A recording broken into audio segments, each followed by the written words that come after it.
Então, ó, é isso aí, ó. Jandrei Ferrarese, Alan Franco, Juan e Enzo Dias. Pablo Maia, Luiz Gustavo e Oscar, Eric, Caleri e William Gomes. Beleza? Certo. Esse é um dos times. O outro time. Então naquele time tinha o Alisson e não o Luiz Gustavo, tá? Tem uma repetição. O Alisson tá junto com o Pablo Maia naquele time. Tá bom. Então é o Alisson naquele outro time. Porque ele tá formando duplas. Esse é o segundo time. Vai lá. Aí, Rafael, Igor Vinícius, Arboleda, Sabino e Moreira, Marcos Antônio, Luiz Gustavo, Luciano, Lucas Ferreira e André Silva. Onde é que eu quero chegar? Essa é uma pergunta que eu já fiz para o Arnaldo ontem. Quero só perguntar para vocês, dois. A minha visão não são dois bons times? Ou não? São times médios, são times fracos? Para mim, são dois times meio de... Assim, usando só os dois times, meio de tabela. É isso, tá rigoroso. Só os dois times. Se você for pegar o melhor de cada um e montar o melhor São Paulo possível, aí dá para pensar G4, G6. Agora, os dois times, você vai olhar nos dois. Os dois campinhos que a gente colocar aí, dá para apontar jogadores que são, né, mais Sim. ou menos. Então, por isso que eu digo dois times meio de tabela. Aí mesmo o Moreira está na esquerda, por exemplo. Sim. Tem duas improvisações laterais no início, né? O Moreira na esquerda e o Ferrarese na direita. O Rafael, por exemplo, eu gosto do Rafael, mas o Jandrei eu já não confio tanto quanto eu confio no Rafael, por exemplo. Então, você vai pondo falhas, assim. Então, não é que eu acho que é dois times que os dois ficariam em quarta colocado. Não acho que são times incríveis. Mas, dentro das limitações do São Paulo... Mas a pergunta é, com os dois times, você forma um bom elenco. É isso que você está falando? Não. De 1 a 11, se você pegar o... 1 a 11, pegar o outro time, pegar o Atlético Mineiro, pegar o Grêmio, pegar o Corinthians, você monta dois times. Vão ser times muito melhores do que esses dois times do São Paulo? A única dúvida que eu tenho nós estamos analisando num campinho parado, frio, calculista. Daqui a pouco um dá um soco em alguém aí e toma 10 jogos de suspensão. Lesão de cruzado, 8 meses fora. Não, já teve, né? Não, é isso que eu estou falando. Assim, no mundo normal, com todo mundo à disposição, numa sequência tal, tá tudo bem. Eu acho que se vira dá para se virar com esse elenco. Time titular, pega um time forte, um clássico, vai jogar com o time titular do Paulista, reveza uns caras contra o Velo Clube na quarta-feira. É possível fazer. Só que no meio do caminho vai ter um monte de intercorrência, o futebol brasileiro ainda mais. Esse não tá legal, brigou com a esposa, esse não sei o quê. E aí você vai... agora já tá faltando, eu perdi 2 volantes, lembra? Tava tudo bem, do nada quase ia falar, beleza, perdi os 2 volantes. Você se vê sem os 2 motores do seu time. E nenhum dos dois campinhos tem o Bobadilha também, né? O Bobadilha chegou por último, né? Ele teve influenza, um teve dengue, outro teve influenza, o Patrick teve dengue, o Bobadilha influenza. Então, o Bobadilha, esse é um bom ponto que o Danilo... Alguns jogadores da pré-temporada não estão nos campinhos porque eles não chegaram depois, em outras situações, ou começaram a treinar depois. Mas deles, o Bobadilha me chama a atenção porque eu acho que o Bobadilha, ele é o único jogador, talvez, do elenco que possa modificar o sistema tático do time. Se você pegar os dois campinhos, eles são idênticos taticamente ao que o São Paulo do Zubeldia jogou na maioria das vezes no ano passado. 4-2-3-1 para alguns, 4-2-4 para outros, né? E acho que com a reformulação do elenco, saíram vários jogadores de meio de campo do São Paulo. Vários que poderiam fazer a função de terceiro homem de meio de campo, jogar com 3 no meio de campo. Nestor, Michel Araújo, Galopo. E até o Rato, às vezes. Então, estou falando de 4 jogadores. Rato mais na ponta, os outros 3 no meio campo. Se você pega esses 2 campinhos, para mim, falta opção de meio de campo e falta lateral. Agora, é aquilo. Depois você falou da entrevista do presidente Júlio Casares. Deu entrevista para o UOL ontem. Ótima entrevista, aliás, do companheiro Éder Traschini. Excelente entrevista, completa. Na cabeça da direção do São Paulo, sem dinheiro, e ele foi taxativo, o São Paulo não vai colocar um níquel a mais do previsto orçamento no time de futebol. Esquece. Então o São Paulo perdeu Natanael, lateral direito, para o Atlético, e o Atlético topou pagar adiantado para o Curitiba, o São Paulo não tinha dinheiro. Então vai para o Atlético. E assim vai. O Oscar, liberação, né, sem pagar direito federativo. O Wendel, o São Paulo vai esperar até julho. Não vai pagar. Não tem grana. O Enzo Dias, a mesma coisa. E dá para acreditar porque o FIDIC está fiscalizando, né? Está fiscalizando. Senão a gente poderia duvidar. Porque não é o Flamengo, vamos dar um empréstimo. O São Paulo não pode fazer empréstimo bancário. Na cabeça da direção, o complemento desses dois times vai vir da Copa São Paulo. Do Rian Francisco, do Ferreira. Fez o gol da vitória ontem. Do Alves, O que me parece é que o Zubeldia, embora saiba de tudo isso, ele ainda não está completamente convencido que o São Paulo pare no Enzo Dias e no Oscar e fique complementando esse elenco com o time da base. Com um detalhe. Na segunda-feira, o São Paulo estreia no Paulista, contra o Botafogo. No domingo, joga com o Flamengo, lá onde está Sgarbi, onde está o Lucas Herrero, certo? O São Paulo vai jogar com o Cruzeiro hoje, com os dois times. No dia 17, sexta-feira, né? A turma vem para o Brasil. 10 jogadores, um time titular vem para um time, não é time titular, um time de 1 a 11 vem para o Brasil com o auxiliar do Zubeldia para jogar contra o Botafogo. Detalhe 2, o Zubeldia queria dirigir o time no Paulista. Contratualmente, lá com a turma que o Casares costurou a participação no torneio, ele foi impedido. Então vem o Max Cubeiras com 11, provavelmente 11 considerados reservas, Jandrei e companhia, Jandrei e André Silva, Jandrei e Ferreirinha, né? E beleza, chega lá com 11, o Max Cubeiras sai lá do Cumbica, vai para Ribeirão, vai parar no Pinguim, toma um chopp. E o resto, e o banco, seria do time sub-20, da Copinha. Só que o time sub-20 da Copinha está ganhando. Já está nas oitavas de final. Joga contra o Fluminense na quinta-feira, em Jaú. Se ganhar, ele vai às quartas de final. Aí você vai, nas quartas de final, entre quartas de final e semifinal, você vai tirar a turma do... É possível que o São Paulo complete, se o sub-20 do São Paulo for avançando, complete o time do jogo de Ribeirão com reserva da reserva do sub-20. Né? Quem não está jogando no time da Copa. Só para ter número de jogadores. E lá contra o Flamengo, é a outra conta. Vão ficar alguns, você precisa ter banco. Você entende o que eu estou falando? Então vai ficar lá uns 16, e ficarão uns 16 lá no... É bizarro esse começo para o São Paulo, bizarro. Os outros não vão ter que passar por isso, né? Depois engata a viagem de Brasília, que você disse, hein? E só uma coisa, o Corinthians vai fazer o que o Arnaldo está dizendo.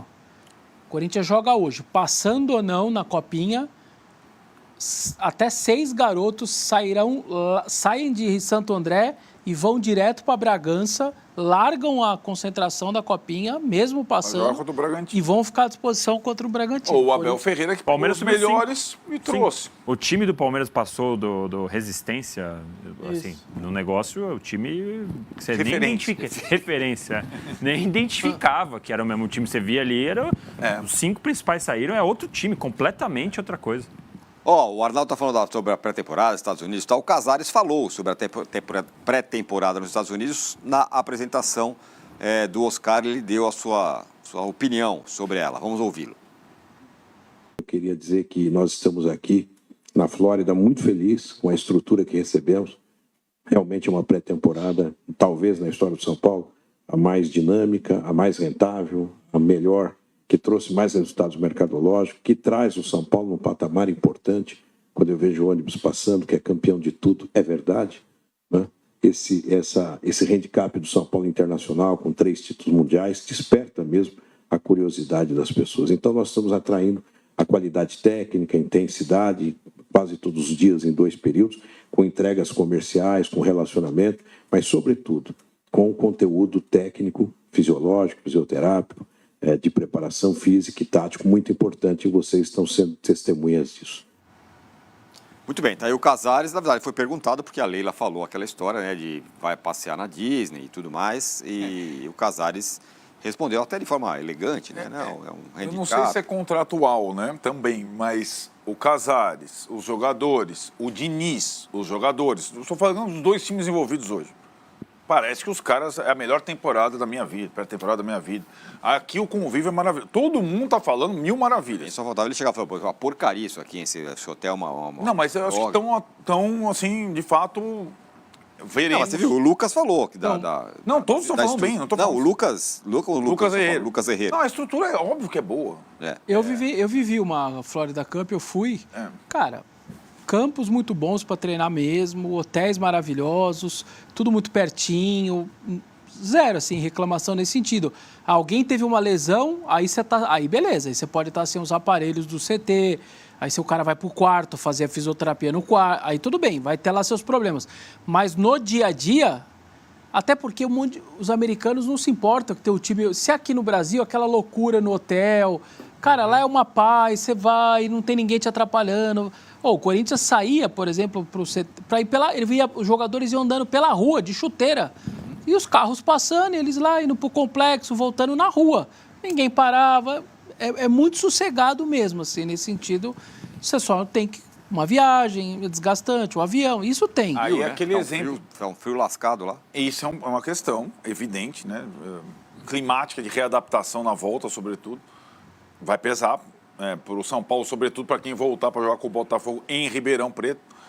Mas o Vessone fala dessa Florida Cup do Corinthians... Teve uma que deu muito certo. Depende. No Corinthians deu certo tanto uma vez que o Tite encontrou uma formação para jogar ao longo da temporada. Pode sair, porque são adversários interessantes. Tem um sparring. Não adianta.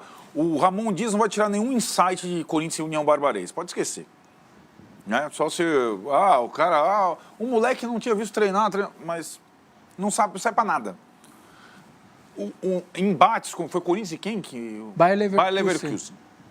E o Corinthians... Descobriu o 4-1-4-1 naquele jogo ali. Isso é interessante, quando dá certo. Essa pré-temporada na Flórida, vamos falar assim, o que eu acho é que os caras podem usar do jeito que for conveniente para eles. Se chegar daqui 3 meses, o São Paulo estiver mal, não sei o que, o Zubeldia vai falar, pô, mas a gente começou lá no frio, viajando, e tivemos que voltar no meio do campeonato. Se arrancar e for campeão, vai falar, a união que a gente teve naquele hotel construiu o nosso grupo. Exato. É que a única coisa que me pega sempre, e o Márcio é um crítico quando você fala em pré-temporada fora, e ele tem o direito dele, obviamente, mas os europeus fazem isso. Eles saem, vão para... Eu não estou colocando a parte financeira, é maravilhoso, é outra coisa. Eu estou falando tirar o elenco do seu país, da sua cidade, para a China. Eles fazem isso e jogam o ano inteiro bola. Tem um mês para isso, né? Aqui São Paulo está fazendo uma semana e no dia seguinte está jogando Paulista. Na Europa eles têm um mês para fazer isso. O Leonardo aqui, Arnaldo, ele fala assim, Arnaldo, o Zubeldia quase nunca utilizou 3 homens de meio campo ao longo da carreira. Na LDU eram 4 atacantes. Se você quer 3 volantes, precisa antes contratar um técnico que joga com 3 volantes. Não, eu acho que no São Paulo ele experimentou algumas vezes, no ano passado não foi bem. O time foi as piores derrotas do Zubeldia, foi com 3 homens no meio de campo. Mas o que não quer dizer que isso... Eu acho que se você quiser juntar os melhores jogadores do São Paulo, não vai dar... Eu imagino que esse quarteto para jogar no 4-2-3-1 seja complicado de você... Sobretudo contra equipes mais fortes, né? Em que o Lucas, o Luciano e o Oscar têm que voltar para marcar toda hora. Né? Então, eu estou dizendo uma alternativa tática que poderia ser utilizada. E a questão dos 3 zagueiros, que seria... Essa foi utilizada algumas vezes, opção de linha de 3 atrás, depende muito de bons laterais. E o São Paulo não os tem. Então, o que está pintando, estou vendo lá os campinhos, as improvisações. O Ferrarese, para mim, pelo que eu senti e ouvi dos treinamentos, ele vai começar a temporada como lateral direito do São Paulo, e não como terceiro zagueiro. Como ele jogou como muitas equipes no mundo jogam com zagueiros como laterais, né? Enfim, mas aí são circunstâncias, não muda muito taticamente o time, apenas uma improvisação. Danilo e Vessa, se tivessem que escolher, está na sua frente, o elenco do São Paulo, elenco inteiro, de 2024 ou o elenco de 2025? Esse que agora. Eu fico com 24. Se você está falando de elenco e não de time, o time eu prefiro com o Oscar. Nem sei se ele vai dar certo ou não, mas eu já prefiro. Mas o elenco, eu acho que um Rato, Michel Araújo, esses caras ajudaram e ajudaram bastante, cara. Sem lesão, jogavam sempre, estavam sempre à disposição. Quando eu preferi o do ano passado, em termos de elenco. Mesma coisa que eu falei na segunda, quando eu estive aqui também, eu tenho minhas dúvidas ainda se o elenco de 25 vai suportar os 60, 70 jogos. Continuo com essas dúvidas e então também preferiria o de 24 justamente por essas opções que o São Paulo perdeu. Pode ser que o Oscar chegue e jogue melhor bola da carreira dele e isso aqui que eu estou falando não sirva, mas para agora eu prefiro o de 24. Muito bem, ó, o Cruzeiro, que diferentemente do São Paulo... Então tá aí, né, galera? A escalação aí esse negócio aí de metade do time vai pra Florida Cup, pro jogo de hoje contra o Flamengo, depois é pro Paulistão, cara, realmente fica muito confuso, isso não é legal pra pré-temporada, né, e o São Paulo na Copinha tá muito bem, então pra tirar os meninos da Copinha também seria um pouco de sacanagem também, é complicada a situação, mas o São Paulo estreia hoje, né, 9h30 da noite, então vamos torcer, né, já pra estrear com o pé direito, fazendo um bom jogo contra o Cruzeiro, que é uma equipe fortíssima, que é o que mais está investindo aí. E comenta o opinião de vocês aqui embaixo. Todos crescem para a Band Sport, liga aqui na descrição. Valeu? É nóis, vamos tricolor e vai ter o pré-jogo e provavelmente entrevistas e coletivas aí dos jogadores do São Paulo. Valeu?